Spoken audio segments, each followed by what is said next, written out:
¿Qué tal, jóvenes? ¿Cómo están? El respectivo saludo a cada uno de ustedes. El día de hoy continuamos con el curso de anatomía con su profesor Nelson. Recordarles a todos ustedes que llegamos gracias a Academia Preuniversitaria Esparta. Así que, chicos, vamos a continuar con el avance de los respectivos temas, no sin antes recalcarles que ustedes ya tienen el formato PDF, el cual les recomendamos, por favor, puede imprimirlo para que pueda tener a la mano todo el esquema general de la clase y de esa manera pueda llevarse toda la información que el día de hoy traigo conmigo para poder enseñarles a cada uno de ustedes. Así que, chicos, sin más preámbulos, pónganse cómodos. Ojos en las pantallas, ojos en los monitores y toda la atención posible para poder continuar con el siguiente tema para el día de hoy. Para el día de hoy hemos preparado al sistema circulatorio. Entonces comencemos a definir qué es el sistema circulatorio. Para eso nosotros encontramos una definición muy clara y puntual, en la cual recalcamos que el sistema circulatorio es el conjunto de órganos encargados de la circulación de la sangre y de la linfa. Recordar que estamos hablando del sistema circulatorio en general. Por lo tanto, nos permite conocer el transporte de los fluidos por nuestro cuerpo. Y los fluidos que están circulando a través de nuestro organismo es la sangre, obviamente, la cual está transportando el oxígeno, está transportando el CO2, está transportando hormonas, está transportando nutrientes, obviamente también proteínas, células sanguíneas, etc. Eso referente a la sangre. Pero en cambio, la linfa es un fluido el cual está circulando a través de sus propios sistemas de conducción, de sus propios vasos, pero en este caso la linfa pertenece más a hablar del sistema inmunológico, del sistema inmunológico. El día de hoy vamos a hablar primero de los dos. Hablaremos del sistema circulatorio. El sistema circulatorio tiene por función el transporte de oxígeno, CO2, desechos, nutrientes y hormonas. Eso referente al fluido sanguíneo.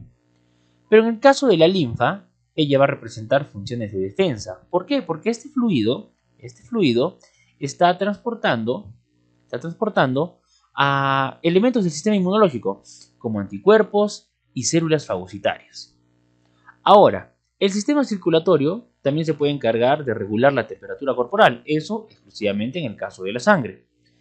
En el caso de la sangre también vamos a recalcar que ella va a mantener la forma y el volumen de los órganos, y a eso se le conoce como la turgencia. La turgencia, que es la capacidad de que los fluidos corporales estén manteniendo en un volumen a nuestros órganos.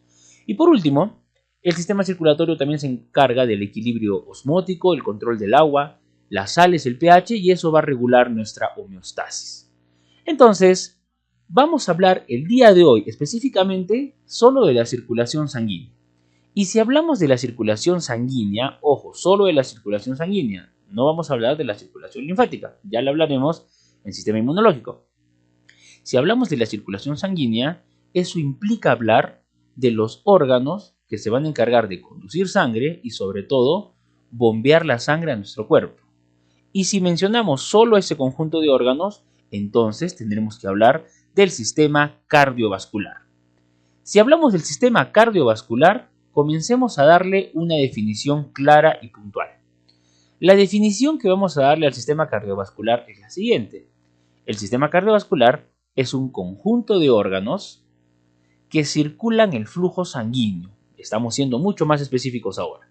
Cuando hablamos del sistema cardiovascular, solo nos vamos a centrar al transporte de la sangre y los órganos que permiten este transporte o este fluido sanguíneo. El sistema cardiovascular posee componentes. Como componentes tenemos primero a una bomba u órgano de bombeo, que por obvias razones es nada más y nada menos que nuestro órgano llamado el corazón. Entonces el corazón empezará a formar parte del órgano de bombeo o es la bomba del sistema cardiovascular. Muy bien, el siguiente componente del sistema cardiovascular son los vasos sanguíneos. Recordar que los vasos sanguíneos, algunos de ellos están saliendo desde el corazón, otros llegan al corazón trayendo sangre, y los más conocidos tenemos a las arterias y a las venas. Obviamente que estas también van a tener sus ramificaciones, ¿no? Como las arterias cada vez se van a hacer más delgadas y se llamarán arteriolas y capilares. Lo mismo pasará con las venas, ¿no? Estos capilares formarán vénulas y luego las vénulas aumentarán de calibre, aumentarán de grosor y se formarán las venas. Muy bien, entonces como siguiente componente, como vasos sanguíneos, principalmente tendremos a las arterias y las venas. Pero también recalcar que si hablamos de vasos sanguíneos, hablamos de las ramificaciones de ambas, ramificaciones de arterias y ramificaciones de las venas, ¿no? Como arteriolas, vénulas y los capilares. Luego, ya tenemos un órgano de bombeo. Ya tenemos unos vasos conductores, que son los vasos sanguíneos. El detalle es, ¿qué cosa vamos a bombear del corazón y qué estamos trasladando por los vasos sanguíneos? Pues obviamente un fluido. Y este fluido está representado por la sangre. Este fluido que circula por los vasos sanguíneos es la sangre, que es principalmente un conjunto de células, proteínas, nutrientes, etc. El nombre más adecuado que nosotros vamos a utilizar es tejido sanguíneo. Recuerde, al ser un conjunto de células, la sangre es un tejido y es un tejido líquido que presenta nuestro organismo. Entonces, el fluido es el tejido sanguíneo y sería el tercer componente del sistema cardiovascular. Inmediatamente después tenemos que conocer cuáles son las características de este sistema cardiovascular y vamos a especificar esas características para el organismo humano, ¿ya? Primera característica del sistema cardiovascular, que el sistema cardiovascular es cerrado, es decir, tenemos una circulación cerrada. La pregunta es, ¿y qué significa que sea cerrado? Muy bien. En el caso de los artrópodos como los insectos, su sistema circulatorio es abierto. ¿Por qué? Porque no presenta pequeños vasos conductores, no presenta vasos sanguíneos. Por eso, el fluido en ellos, está directamente empapando a las células. En cambio, ya en una circulación cerrada como la que poseemos nosotros y la mayoría de animales, esta circulación cerrada presenta vasos sanguíneos, presenta capilares internos que permite que todo el fluido sanguíneo circule a través de estos sistemas conductores o vasos. De esta manera, las células no son bañadas directamente por el fluido sanguíneo, sino simplemente van a ser bañadas por su fluido extracelular, que ya va a contener nutrientes, oxígeno, etc. ¿Ya? Entonces, ¿por qué nuestra circulación es cerrada? Nuestra circulación es cerrada por la presencia de vasos sanguíneos, por la presencia de capilares, arterias y vénulas, cosa que no encontramos en una circulación abierta. En una circulación abierta encontramos carencia de vasos sanguíneos. Muy bien, entonces nuestra circulación es cerrada por la presencia de vasos sanguíneos, ¿ya? Esa es nuestra primera característica. Siguiente característica, nuestra circulación es doble. ¿Y por qué va a ser una circulación doble? Bueno, si es que hay circulación doble, ¿eso qué significa? Que también hay una circulación simple. En el caso de los peces, por ejemplo, ellos tienen una circulación simple. ¿Y por qué? Porque el fluido sanguíneo solo está trasladándose o solo pasa una sola vez por el corazón. Solo va a tener un sentido de desplazamiento. En cambio, en el organismo humano, la sangre va a tener doble paso por el corazón. Por eso más adelante conoceremos que el lado derecho del corazón está transportando sangre y el lado izquierdo también. ¿Cuál es la diferencia? Que en el lado derecho habrá sangre que contiene gran cantidad de CO2 y en el lado izquierdo sangre que contiene gran cantidad de oxígeno. ¿Eso qué permite? Permite que la sangre circule 2 veces por el corazón. En cambio, los peces solo circula una por otra sencilla razón. Ellos solo tienen una aurícula y un solo ventrículo. En cambio, nosotros tenemos 2 aurículas y 2 ventrículos. Por eso nuestra circulación es doble. La sangre va a trasladarse o va a desplazarse 2 veces por el corazón. ¿Ya? Esa sería nuestra segunda característica. Y la tercera característica, nuestra circulación o nuestro sistema circulatorio, nuestro sistema cardiovascular es completo. ¿Y por qué es completo? Muy bien. En el caso de los vertebrados, ¿no? En el caso de los vertebrados como los animales, la circulación es completa porque no se combina la sangre. El lado izquierdo del corazón no se va a mezclar con la sangre del lado derecho, porque todo está bien segmentado, bien dividido. Al no haber mezcla sanguínea, entonces tienes una circulación completa. En cambio, en el caso de los reptiles y los anfibios también, ellos van a tener mezcla de sangre. La sangre arterial con la sangre venosa se van a combinar. Esto debido generalmente a que poseen un solo ventrículo amplio y dos aurículas. Bueno, acá hay una pequeña aclaración que en el caso de los cocodrilos, ellos poseen dos ventrículos, pero lamentablemente no van a tener la pared que separa a ambos ventrículos. Por eso igual hay una combinación de sangre. Entonces, ¿por qué nuestra circulación es completa? Porque nuestra sangre arterial y venosa no se mezclan, no se combinan. En cambio, en los anfibios y los reptiles, sí, la sangre arterial y la venosa se están combinando. Acá, entonces, completamos, ¿no? ¿Por qué nuestra circulación es completa? Porque no hay mezcla de sangre. Pero acá hay una pequeña aclaración. Y la aclaración es la siguiente. Nosotros alguna vez, bueno, acá les hago la pregunta, ¿no? ¿Alguna vez habremos tenido circulación incompleta? La pregunta o la respuesta es sí, alguna vez la hemos tenido. ¿Y cuándo? Eso ha sido en nuestra vida fetal. Debido a que en nuestra vida fetal, ambas aurículas están comunicadas. Y esa comunicación, ese conducto que comunica a ambas aurículas, se le llama el agujero de Bottal. Vuelvo a recalcar, solamente está presente en la vida fetal. Inmediatamente después del nacimiento, este agujero de Bottal se cierra, se sella. ¿Ya? Pero siempre va a dejar una pequeña concavidad, una pequeña depresión. Esa depresión, ¿ya? Esa concavidad se le llama la fosa oval. ¿Ya? Entonces vuelvo a reiterarlos. Nosotros en la vida fetal sí hemos tenido una circulación incompleta, debido a que había comunicación auricular a través de un pequeño conducto, un pequeño orificio llamado el agujero de Bottal. Una vez después del nacimiento, días después, este agujero de Bottal se cierra, pero al cerrarse siempre va a quedar una pequeña depresión, ¿ya? Una pequeña depresión a la cual se le conoce como la fosa oval. ¿Ya? Acá podemos apreciar esta pequeña depresión.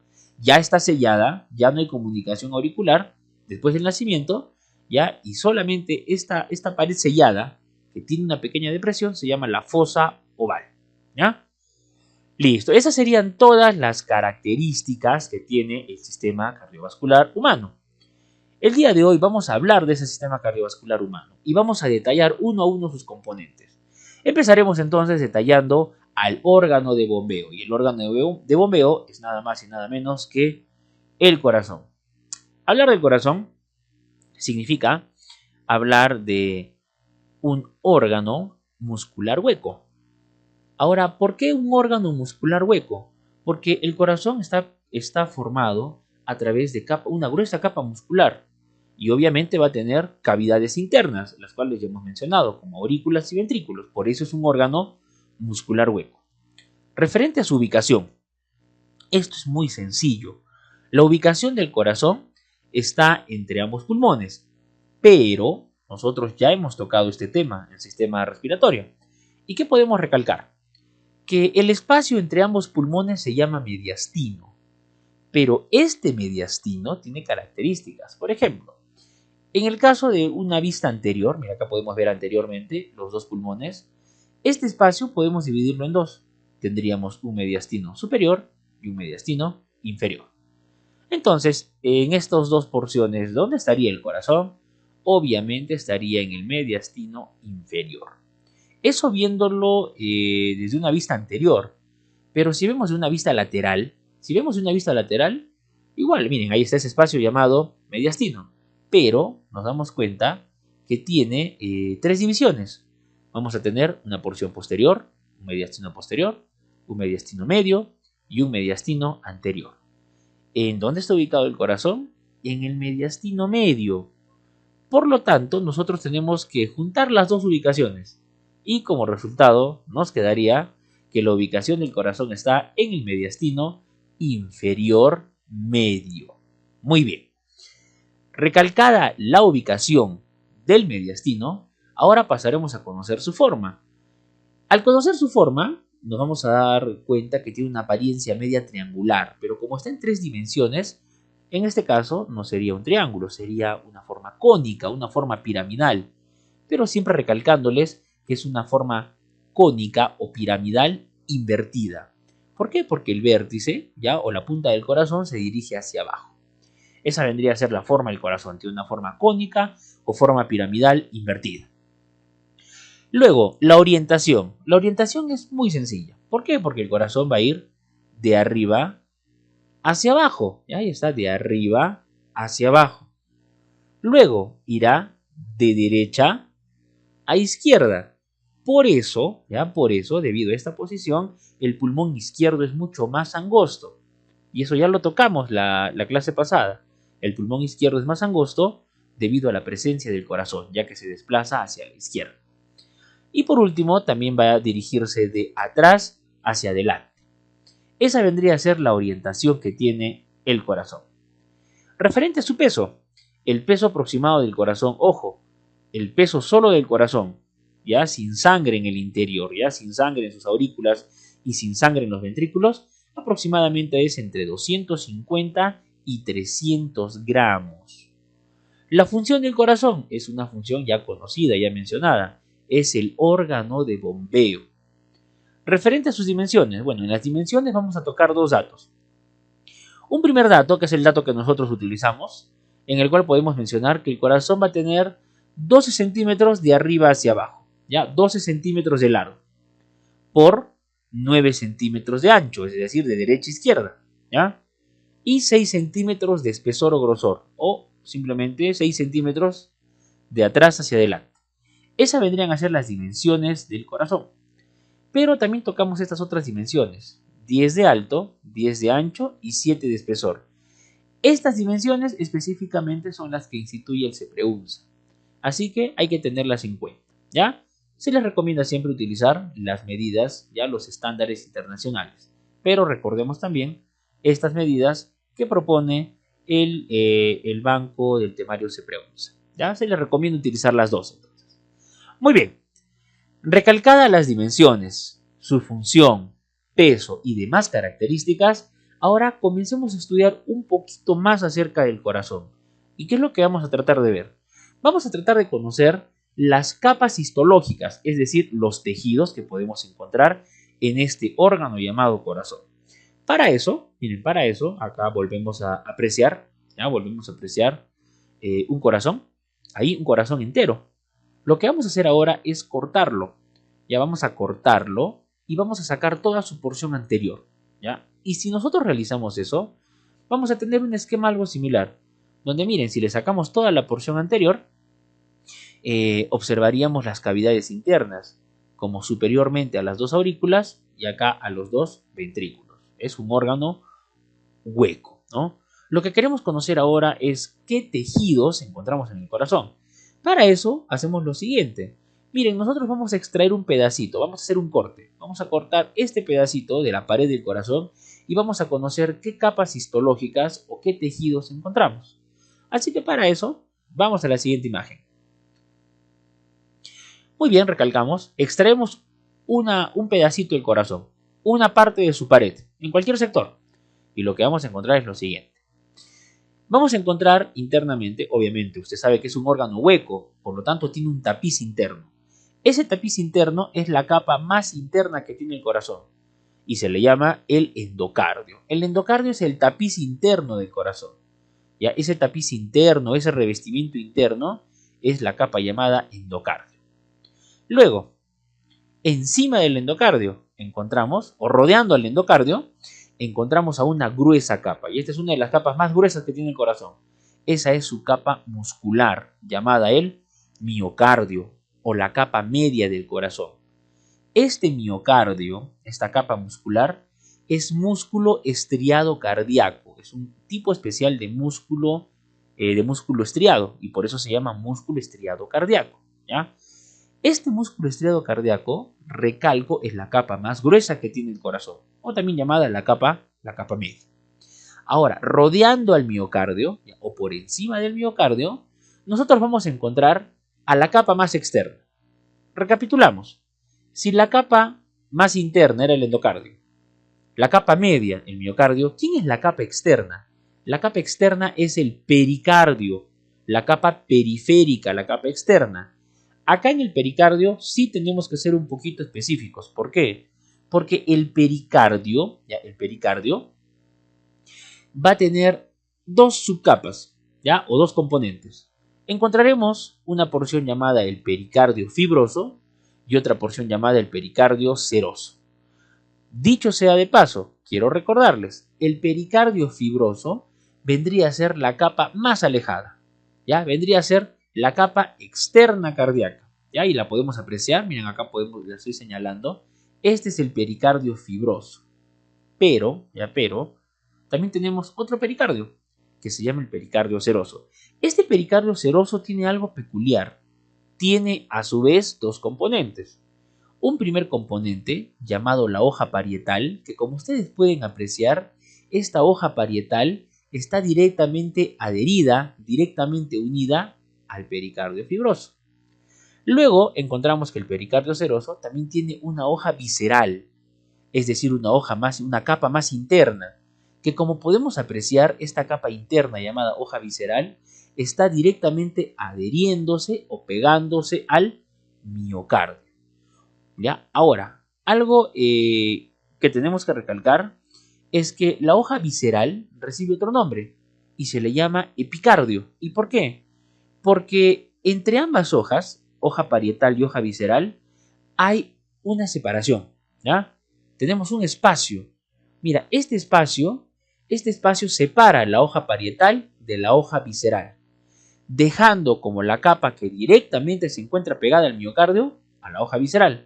Por eso se le llama epicardio, porque épica significa encima, y la única capa que estaría encima del miocardio sería la hoja visceral. Porque recuerden, luego hoja visceral y hoja parietal están separadas por el espacio pericárdico. Entonces, ojo con eso. Epicardio se le llama solo a la hoja visceral del pericardio seroso. Pero este espacio pericárdico no está vacío, no es un espacio vacío, es un espacio que se encuentra lleno de un líquido del mismo nombre, líquido pericárdico. Este líquido pericárdico está amortiguando los movimientos cardíacos, es decir, le va a dar protección. Recuerda que el corazón late toda su vida y esos movimientos de latido pueden provocar distintos pequeños golpes o simplemente pequeños traumatismos. Para evitar eso, amortiguamos estos latidos. ¿Y cómo los amortiguamos? Con líquido pericárdico. Eso nos va a servir como una superficie de protección. Muy bien. Pero también tenemos que recalcar que externamente, y nos estamos olvidando de esto, miren, ¿se acuerdan que tenemos una capa externa, la capa más externa conformada por el pericardio fibroso? Sí. Pero tenemos una capita llamada el pericardio fibroseroso. ¿Y por qué se llama pericardio fibroseroso? Porque esta capa es este pericardio fibroso más la capa que está adherida a él. Y la capa que está adherida a él es la hoja parietal. Entonces, el pericardio fibroso más la hoja parietal conforman una membrana de revestimiento externo del corazón llamado pericardio fibroseroso. Eso vendría a ser la histología cardíaca. Eso viene a ser la histología del corazón. Esta histología cardíaca es muy importante debido a la variedad de nombres y características que posee. ¿Ya? Muy bien, jóvenes. Entonces, recalcarles, por favor, ustedes tienen que llenar los espacios en blanco. ¿Por qué? Porque esta es la parte cuando usted interactúa con la clase, llevándose toda la información. Así que por favor, continuamos con el tema. Ya hemos conocido a las capas cardíacas, hemos conocido características del corazón, pero nos falta conocer más características anatómicas de este órgano. Y eso es lo que vamos a hacer a continuación. ¿Y qué vamos a ver? Vamos a conocer la configuración interna del corazón. Si nosotros apreciamos esta configuración interna de esta imagen, realmente se nos va a hacer muy difícil, porque son varias estructuras y sinceramente no hay mucho orden en esta imagen, ¿no? Porque esta es una imagen real. Lo que vamos a hacer nosotros es utilizar un esquema, el cual se ha preparado para ustedes, Y en este instante lo tienen en sus fichas. Ese esquema es el que vamos a comenzar a completar en estos momentos. Así que, atención y preparados.